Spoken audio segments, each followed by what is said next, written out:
Fitment factor कर्मचाऱ्यांचा नवीन मूळ पगार आणि घर भाडं भत्ता निश्चित करेल. नेदरलँड्समध्ये पहिल्यांदाच 12 वर्षांखालील मुलाला इच्छामरण देणार आहेत. परीक्षेच्या एक दिवस आधी TET पेपर फुटलाय. श्रीराम जन्मभूमी ट्रस्टने निवेदन जारी केलंय. महाराष्ट्रातील महिला शेतकऱ्यांना त्यांची स्वतःची ओळख मिळेल. भारत आणि पाकिस्तानसह 9 संघ 2028च्या T20 विश्वचषकासाठी पात्र ठरलेत. डॉन 3 वादात सुनील शेट्टीने रणवीर सिंगला पाठिंबा दिलाय. या बातम्या आपण आजच्या पॉडकास्टमध्ये ऐकणार आहोत. नमस्कार, मी अनिरुद्ध गद्रे. आज 28 जून वार रविवार. तुम्ही ऐकत आहात देशातील नंबर 1 मराठी न्यूज वेबसाईट isakal.comचं पॉडकास्ट. पॉडकास्टची पहिली बातमी आहे 8व्या वेतन आयोगाची. 8वा वेतन आयोग हा केंद्र सरकारी कर्मचारी आणि निवृत्ती वेतनधारकांमध्ये सतत चर्चेचा विषय आहे. सर्वात जास्त लक्ष वेधून घेतलेला मुद्दा म्हणजे फिटमेंट फॅक्टर. कर्मचाऱ्यांचं नवीन मूळ वेतन आणि संबंधित भत्ते निश्चित करण्यासाठी हाच आधार असेल. फिटमेंट फॅक्टर जितका जास्त असेल तितका कर्मचाऱ्याचा मूळ पगार आणि त्यासंबंधित घर भाडं भत्ता जास्त असतो. सरकारने अद्याप फिटमेंट फॅक्टरवर अंतिम निर्णय घेतलेला नाही, परंतु आयोगाचे सदस्य कामाची व्याप्ती आणि फिटमेंट फॅक्टर याबाबतचा अंतिम निर्णय अद्याप प्रलंबित आहे. कर्मचारी संघटनांची मागणी आहे की फिटमेंट फॅक्टर 2.5 ते 3च्या दरम्यान असावा, तर आयोगाच्या शिफारशी आणि सरकारी मंजुरीनंतरच अंतिम निर्णय घेतला जाईल. अशा परिस्थितीत लाखो केंद्र सरकारी कर्मचारी आणि निवृत्ती वेतनधारक आता आयोगाच्या शिफारशींची वाट पाहत आहेत, कारण याच्याच आधारावर त्यांच्या पगारातील वाढ, घर भाडं भत्ता आणि इतर भत्ते ठरवले जातील. पॉडकास्टची दुसरी बातमी आहे इच्छामरणाच्या परवानगीची. नेदरलँड्समध्ये पहिल्यांदाच 12 वर्षांखालील मुलाला कायदेशीर इच्छामरणाची परवानगी देण्यात आली आहे. 2024 मध्ये कायद्यात बदल झाल्यापासून नोंदवलेलं हे पहिलं प्रकरण आहे. नवीन नियमांनुसार असाध्य आजाराने ग्रस्त असलेल्या, असह्य वेदना सहन करणाऱ्या आणि बरं होण्याची कोणतीही आशा नसलेल्या 1 ते 12 वयोगटातील मुलांना इच्छामरणाची परवानगी दिली जाऊ शकते. डच आरोग्य मंत्री सोफी हर्मन्स यांनी सांगितलं की गेल्या वर्षी इच्छामरणाद्वारे त्या बाळाचा मृत्यू झाला. त्यांनी बाळाचे वय, ओळख किंवा आजाराबद्दल कोणतीही माहिती दिली नाही. संसदेत सरकारचा वार्षिक अहवाल सादर करताना त्यांनी ही घोषणा केली. आरोग्य मंत्र्यांनी असंही सांगितलं की इच्छामरण घडवून आणणाऱ्या डॉक्टरने सर्व कायदेशीर आवश्यकतांचं योग्यरित्या पालन केलं होतं की नाही हे निश्चित करण्यासाठी आता सरकारी वकिलांमार्फत या प्रकरणाची चौकशी केली जाईल. पॉडकास्टची तिसरी बातमी आहे TET परीक्षेची.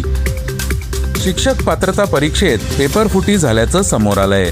या मोठ्या घोटाळ्याची माहिती मिळताच भिवंडीतील कोंगावन पोलिसांनी एक अत्यंत गुप्त आणि जलद मोहीम राबवून आंतरराज्य पेपरफुटी करणाऱ्या टोळीच्या 3 प्रमुख सदस्यांना ताब्यात घेतलं.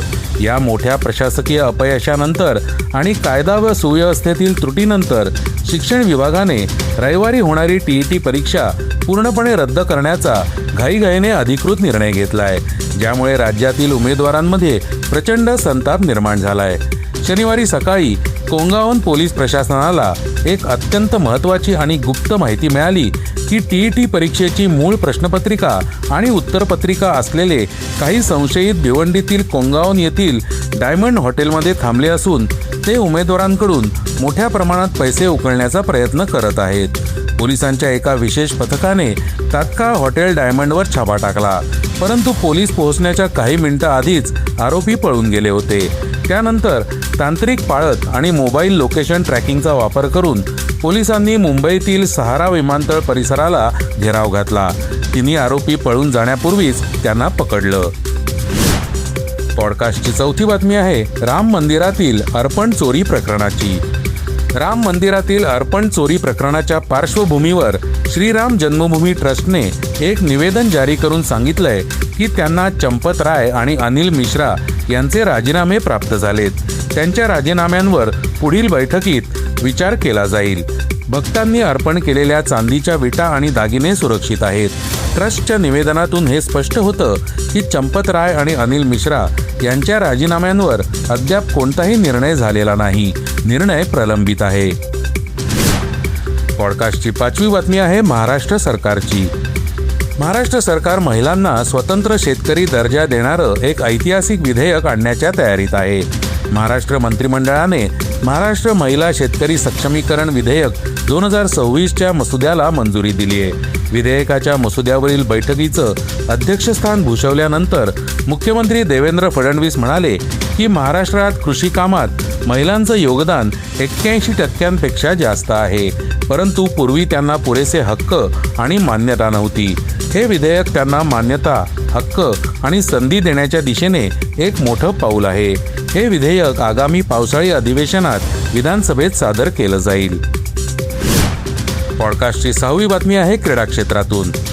महिला T20 विश्वचषक 2026 स्पर्धेचं आयोजन इंग्लंड आणि वेल्स करत आहेत. बाद फेरीच्या सामन्यांची सुरुवात जवळ येत असताना 2028च्या विश्वचषक स्पर्धेसाठी एकूण 9 संघ पात्र ठरल्याचं वृत्त समोर आलंय. खराब कामगिरीमुळे 2026च्या विश्वचषक स्पर्धेतून बाहेर पडलेला पाकिस्तान संघ देखील 2028च्या विश्वचषक स्पर्धेसाठी पात्र ठरलाय. T20 विश्वचषकासाठीच्या 12 संघांची प्रत्येकी 6 संघांच्या 2 गटांमध्ये विभागणी करण्यात आली होती. आंतरराष्ट्रीय क्रिकेट परिषदेने जाहीर केलंय की 2026 विश्वचषक गुणतालिकेतील दोन्ही गटांतील अव्वल 4 संघ 2028च्या विश्वचषकासाठी थेट पात्र ठरलेत. प्रत्येक गटातून 2 संघ बाद झाल्यामुळे भारत, ऑस्ट्रेलिया, इंग्लंड, न्यूझीलंड, दक्षिण आफ्रिका, बांगलादेश, श्रीलंका आणि वेस्ट इंडिज हे संघ पुढील विश्वचषकासाठी पात्र ठरलेत. पॉडकास्टची शेवटची बातमी आहे सुनील शेट्टीची. फरहान अख्तरच्या तक्रारीनंतर federation of western India cine एम्प्लॉईजने डॉन 3 सोडल्याबद्दल रणवीर सिंग विरुद्ध असहकार निर्देश जारी केला होता. ही एक प्रकारे बंदीच होती. त्यानंतर फेडरेशनचा कोणताही सदस्य रणवीर सिंग सोबत काम करू शकत नव्हता. मात्र काही दिवसांनी फेडरेशनने ही बंदी उठवली. आता सुनील शेट्टीने या मुद्द्यावर रणवीरला पाठिंबा दिलाय. त्याने फेडरेशनला विचारलं, तुम्ही कोणावर बंदी घालणारे कोण? एखाद्या अभिनेत्यावर कोणीही बंदी घालू शकत नाही. कलेवर कोणीही बंदी घालू शकत नाही. कोणालाही तसा अधिकार नाही. सर्वोच्च न्यायालय क्षणात हे प्रकरण फेटाळून लावेल. फरहान आणि रणवीर दोघेही खूप हुशार आहेत. खरं सांगायचं तर मला वाटतं की जर फरहान आणि रणवीर एकत्र बसले तर ते चमत्कार करू शकतात. हे होतं isakal.comचं पॉडकास्ट, अर्थात सकाळचं पॉडकास्ट. उद्या पुन्हा भेटूयात. हे पॉडकास्ट तुम्हाला कसं वाटलं जरूर कळवा. त्याला रेटिंग द्या आणि इतरांना रेकमेंड करा. धन्यवाद. Script and research by Vrushal Karmarkar.